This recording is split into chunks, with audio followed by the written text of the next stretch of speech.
Today we'd like to start off by prepping these race skis for the upcoming race season. They've already been base and side edge beveled.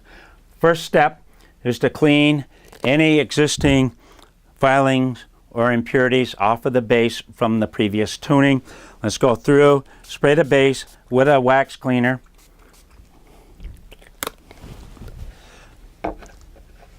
Follow that up with wiping the base down. This removes any impurities off of the base so that we're not waxing any dirt into the base and embedding the base with dirt.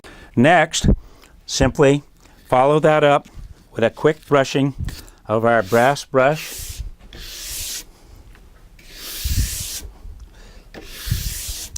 Take a deep penetrating wax. This happens to be a yellow soft wax, and we're going to simply touch it to the iron and crayon the wax onto the base of the ski, covering the entire base of the ski from tip to tail.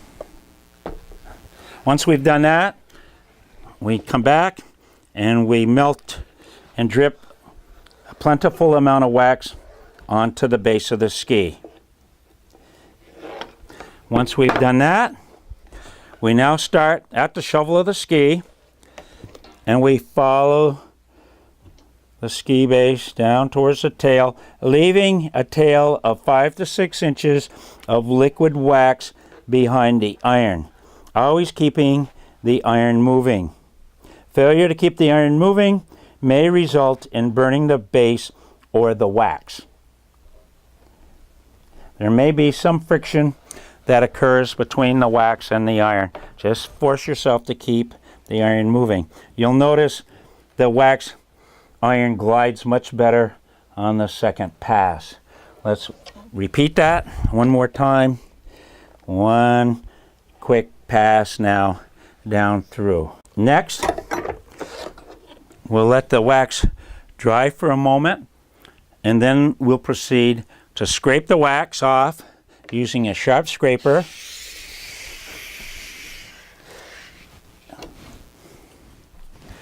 And again, we identify any impurities in the wax, of which there were none here. Come down through, clean it out,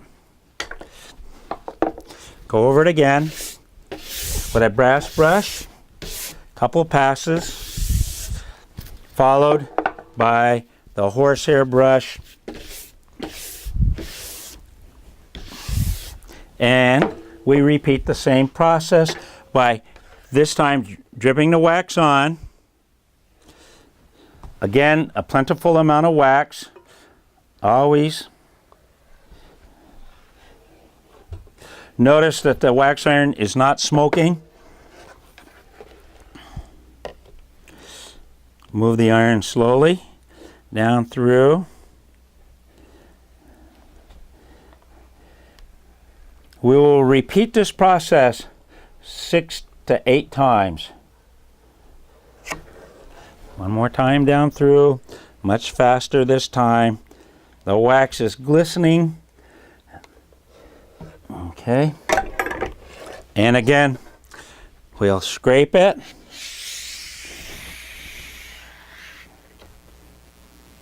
Should roll off in a form like that. Brush it out with a brass brush.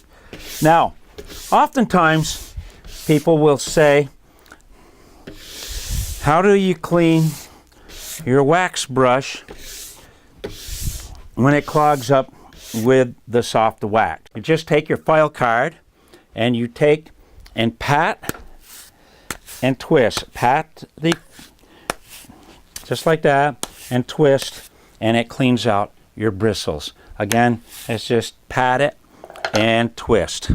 After going over it with a brass brush, 1 to 2 passes, brush this out, make several passes till you see the structure in the base occur, and then you go on to proceed to your next layer wax. Once we've put in 7 to 8 layers of that, we'll follow it up with a harder wax to seal in the warmer waxes. Remember, the base of the ski is not very thick, but the softer wax will penetrate further and act as a magnet to hold the other waxes.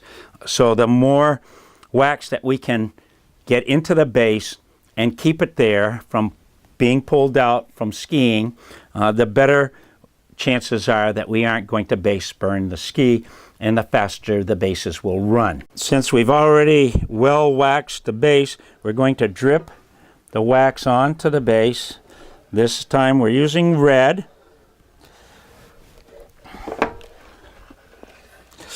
Follow again with a slow,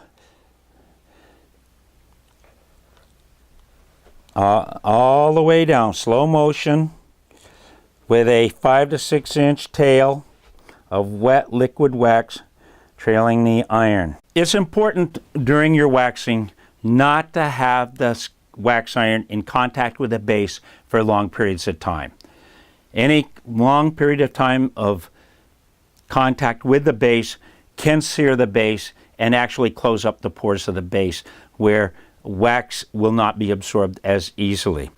And again, we repeat the same process. We scrape from the shovel towards the tail of the ski.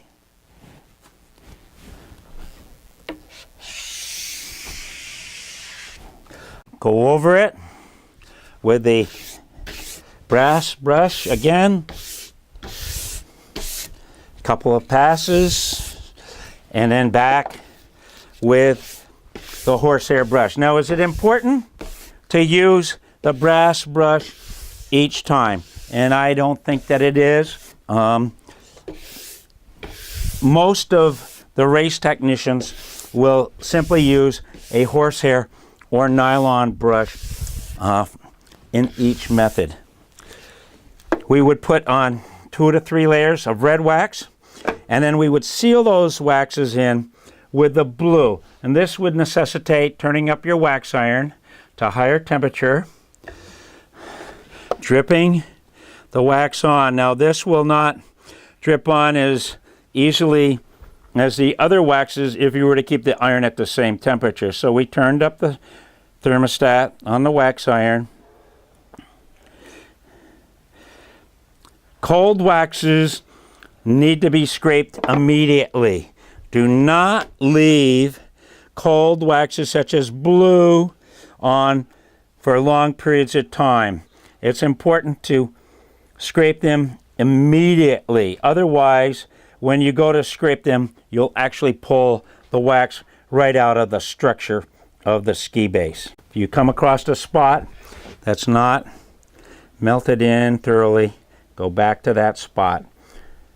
Avoid waxing back and forth like that with your wax iron, especially over your binding area where you have your binding screws that penetrate deep into the ski core, as you could end up searing the base in that area.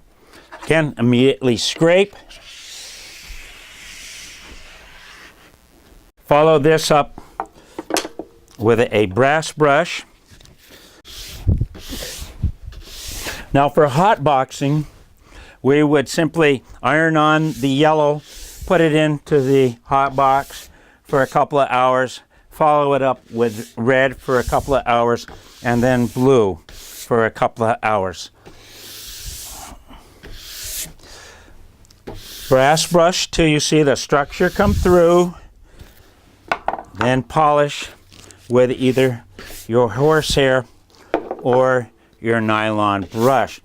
I always recommend going from the stiffest bristles to the softest bristles. Always finish with the softest bristled brush. With ARTECH, our horsehair bristles are softer than the nylon. With Swix, their nylon bristled brushes are softer than their horsehair or boar's hair brushes. Can you overbrush? No, you cannot. Okay. Again, I like to finish my wax job by spraying it with water to condition the base should this be my wax job on race day. Let's go over.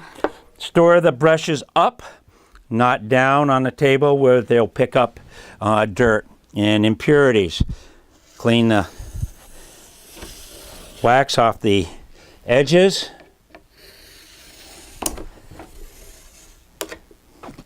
And again, check and see if there's any excess wax on the base.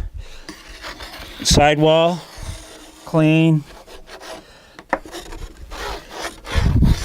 Remember, your sidewalls are in the snow during your race turns, so you want to make sure that any wax, and hopefully you will wax the sidewalls of your skis, that you scrape them and leave them in a smooth condition. I highly recommend that you move your brush, whether it's a rectangular brush or an oval brush, in the same direction. In other words, train your bristles to go in one direction. Here we have the ARTECH logo, so when we brush, I keep the ARTECH logo facing to the front like this, okay? The bristles will last much longer on the brush if you always use the brush in the same direction. It's a good idea when you're using your brushes to mark them with an arrow so that you're always going in the same direction. Here, put an arrow on the front, and as I brush, I'm always going to be going down the ski following the arrow. Spend most of your brushing with your softest bristled brush. You should always brush until you see the structure come through. Should your racer get in the starting gate with visible amounts of wax on the surface of the base of the ski, then the skis are going to be slow regardless of whether you have the proper wax or not. The wax needs to be in the base, not on the surface. And that is a priority for your waxing. Remember, wax in the base, not on top of the base. When your race skis leave the start, there should be no visible wax on the surface. A good way of sensing of whether or not you've done a good job in getting the wax penetrating into the base is to simply feel the shovel and the tail of the ski, and you should feel the warmth from the waxing iron and the hot wax that's been embedded into the base of the ski coming through the ski. If you can feel the heat coming through, then you know that you've gotten great penetration with your wax and that it's fully seated into the base structure of the ski. For those of you that are waxing with pure fluoros, you may designate a particular brush for your Sarah F powders so that you do not contaminate that brush with other waxes that you might be using. And this would give you the optimum results and performance from that particular brush.